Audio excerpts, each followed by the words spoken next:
Good morning. It gets louder and louder every time I get up here. Good morning. I'd like to, again, welcome everybody here, whether you are here in person or here virtually. It's been a pretty exciting week in our house. My daughter turned 1 on Friday. So, we had a little party for her yesterday. So, thank you. I know we got a lot of texts, a lot of calls, cards. Thank you to everybody who wished her a happy birthday. And we are certainly very blessed by how good she's been for a year. Hope that continues on for the rest of her life, as good as she's been for this first year. But very happy to celebrate that with her sister who came in from out of town as well. So wanted to start off with that and thank you to all those that wished her a happy birthday. A couple weeks ago, I was listening to an interview with a gentleman by the name of Richard Thaler, and he calls himself a mental economist, also a behavior economist. Basically, what he does is he studies psychology and human behavior and how that affects the economy, where economists just affect, supply and demand, things that are very finite and fixed, and he looks at how psychology plays into that. And one of his more famous studies was he looked into why it was difficult to get a cab in the rain in New York City. And what he found was, as he studied, he found that cabs are typically rented for a certain number of hours, normally around 12 hours. And many drivers, not all of them, but many drivers calculate, okay, here's how much it costs for me to rent the cab. Here's how much it costs for the gas that I'll need. Here's how much I want to make tonight. And then they work until they make that amount. So in the rain, when more people need a cab, they make it sooner. So the supply over time goes down, so it's harder to get a cab in the rain. Where economists would tell you they need to maximize their profits. When it's raining, stay out longer. Human behavior and psychology played a part in that and made it more difficult to get a cab in the rain. That's what I was listening to. Almost immediately, I tried to think and I thought of a Christian parallel. And if it's too far out there for you, that's fine, but this is where my brain went. And the Christian parallel is that oftentimes we get caught up in thinking that as a Christian, as a good person, as a good Christian, we need to do a certain number of good things.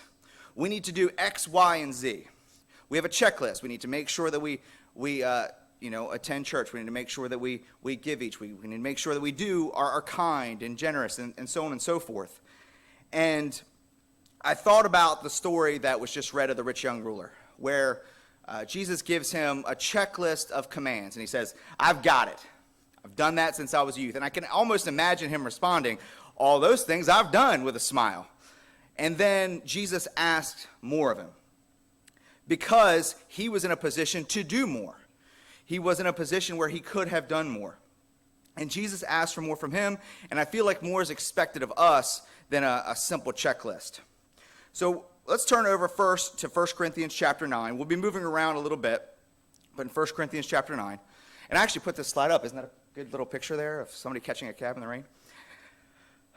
So 1 Corinthians chapter 9, starting in verse 19. And Paul writes, For though I am free from all men, I have made myself a slave to all, so that I may win more. To the Jews I became as a Jew, so that I might win Jews. To those who are under the law, as under the law, though not being myself under the law, so that I might win those who are under the law. To those who are without law, as without law, though not being without the law of God, but under the law of Christ, so that I might win those who are without law. To the weak I became weak, so that I might win the weak. I have become all things to all men, so that I may be by all means save some. I do all things for the sake of the gospel, so that I might become a fellow partaker of it. So Paul writes here that for the sake of others, he adapted to those he was trying to win. He adapted to the needs of that moment to try to win them for Christ. Always with that goal. He always kept the goal of winning people to Christ. He was representing Christ. So he wasn't breaking the things that Christ told him to do these. He just adapted to the people he was speaking to. And Paul clarifies especially with the early ones, he clarifies that even though he was not under those restrictions, to the Jews for those under the law in verse 20, as under the law, though not myself being under the law, I became under the law so that I might win those who are under the law. He took on all of these some restrictions that he didn't have to try to win those for Christ. Paul didn't make people come to him. He didn't say, well, here's where I am, here's what I know, get here and then we'll talk. Get to where I am in my life and what I understand, and even though I'm strong and you're weak, I need you to become strong so that I can talk to you. He met them where they were. And it's important when we're discussing the needs of the moment to understand and to see where people are so that we can reach them. Let's flip over to Matthew chapter 25. In Matthew chapter 25, Jesus is speaking about judgment. And in Matthew chapter 25, starting in verse 34, he says, "Then the king will say to those on his right, 'Come, you who are blessed of my Father, inherit the kingdom prepared for you from the foundation of the world. For I was hungry, and you gave me something to eat. I was thirsty, and you gave me something to drink. I was a stranger, and you invited me in. Naked, and you clothed me. I was sick, and you visited me. I was in prison, and you came to me.' Then the righteous will answer him, 'Lord, when did we see you hungry and feed you, or thirsty and give you something to drink? And when did we see you a stranger and invite you in, or naked and clothe you? When did we see you sick or in prison and come to you?' The king will answer and say to them, 'Truly I say to you, to the extent that you did to one of these brothers of mine, even the least of them, you did it to me.' Then he will also say to those on his left, 'Depart from me, accursed ones, into the eternal fire which has been prepared for the devil and his angels. For I was hungry, and you gave me nothing to eat. I was thirsty, and you gave me nothing to drink. I was a stranger, and you did not invite me in. Naked, and you did not clothe me. Sick and in prison, and you did not visit me.' Then they themselves will answer, 'Lord, when did we see you hungry, or thirsty, or a stranger, or naked, or sick, or in person, and did not take care of you?' Then he will answer them, 'Truly I say to you, to the extent that you did not do to one of the least of these, you did not do it to me.' These will go away into eternal punishment, but the righteous into eternal life." So Jesus here is specifying the difference between the sheep and the goats as he's separating to those, and the distinction he makes here, the difference between the people on the right and the people on his left is, did you help? Did you see those people in need? Did you see the least of these in need and aid? This is the distinguishing factor, not those. So he didn't say to the right, "You guys who went to church every Sunday, come on in. You guys who didn't go, sorry." He didn't say those who were baptized. He didn't say those who were worshiped in a certain way. He says, "To you who helped me, to those who helped the least of these when they were in need, you are the ones who will inherit eternal life, and you are the ones who will not." Not saying those are not important things, and the Bible speaks about them to an extent later. But here Jesus is specifying the difference between the right and the left, defining characteristics of his sheep. And the characteristics of his sheep, helping the least when they were in need. And we can look back on Jesus' life and see where he did this, where he helped those who were looked down on and viewed as lesser in society. You can look at the story of Zacchaeus, the story of the Samaritan woman at the well, the story of the woman caught in adultery, and there's many more. Those are that come to the top of my head immediately. And he's much harder oftentimes on those who are viewed as having authority, those who are viewed as higher in society. The rich young ruler was a great example. Pharisees are another example. Jesus helped out those who were in need, helped out those who were viewed as lesser.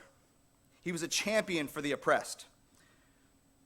And Jesus in Matthew here had been answering a lot of questions that were brought before him. And in Matthew chapter 22, verses 34 through 40, he says, "But the Pharisees heard that Jesus had silenced the Sadducees. They gathered themselves together. One of them, a lawyer, asked him a question, testing him. 'Teacher, what is the greatest commandment in the law?'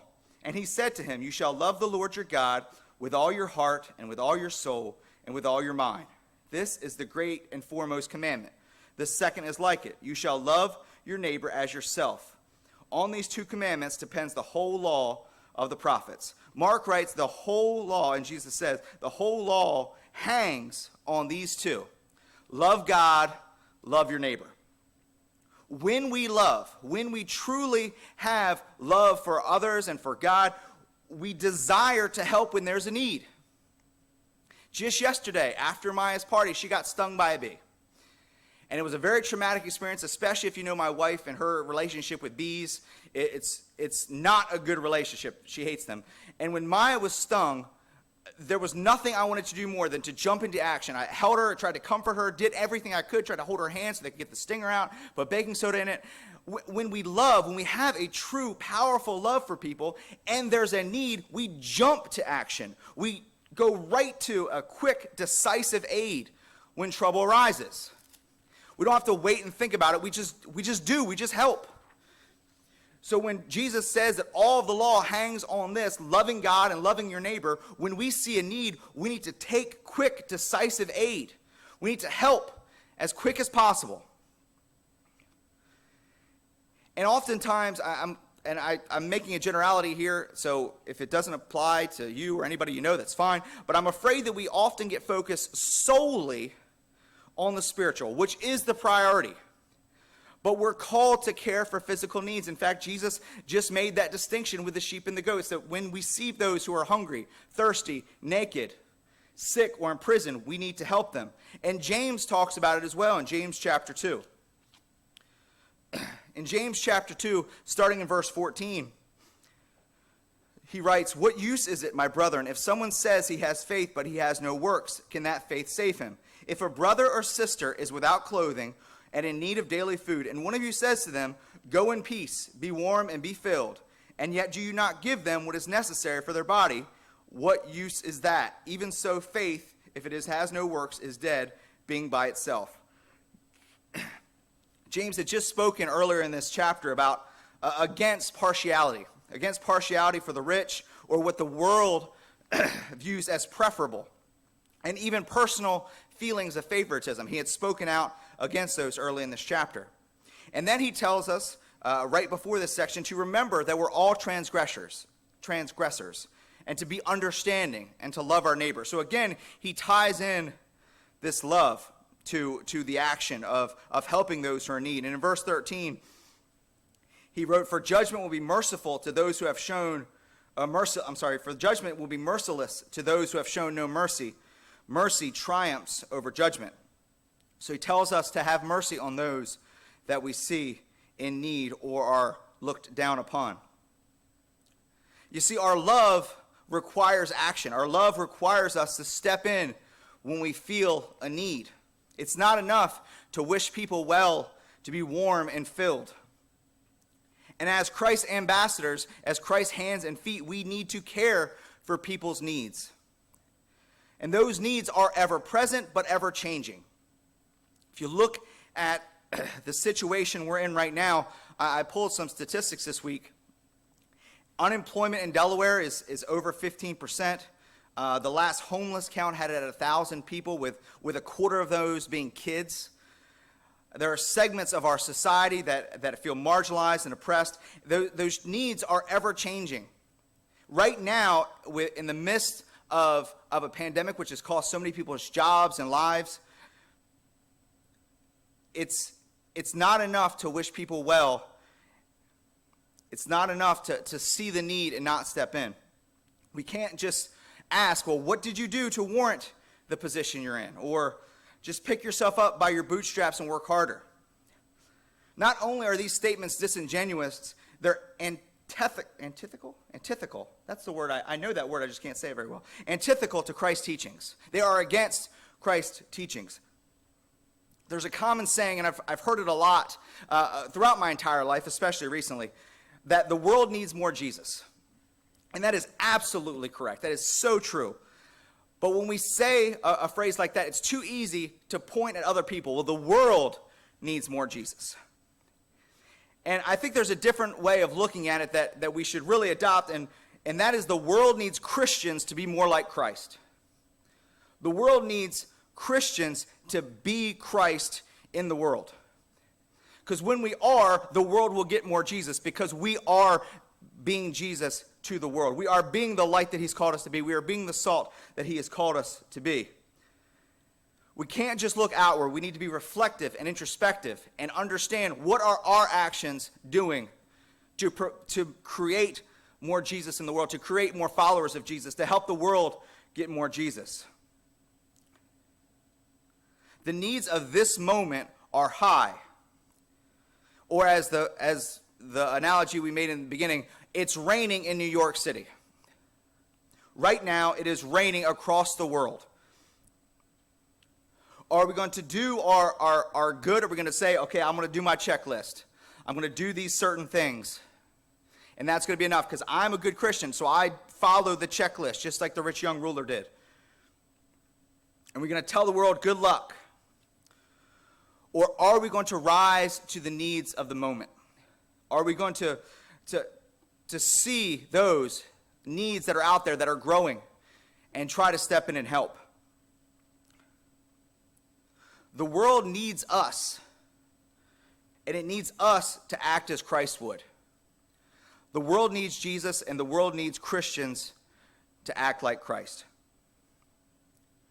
There are so many people, maybe that are even listening this morning, that feel like this person on the screen, that feel like the rain is coming down around them, that the troubles of the world are just bearing down on them, and they can't do anything about it. And we are called to help them. We are called to aid them. So this morning, if you feel like this person, if you feel like the world is crashing down around you, I want to help you. We want to help you. Please reach out to somebody at the church. There are contacts on the website. My cell phone number is 302-236-4109. 236-4109. Call me. I want to help. Because we need to be the cabs when it's raining down on people. We need to pick people up, help them out, get them to where they need to go, and that's into a healthy and strong relationship with Christ, their Savior. So if you need help this morning, if there's anything the church can do for you, we encourage you to come forward or call as we stand and sing.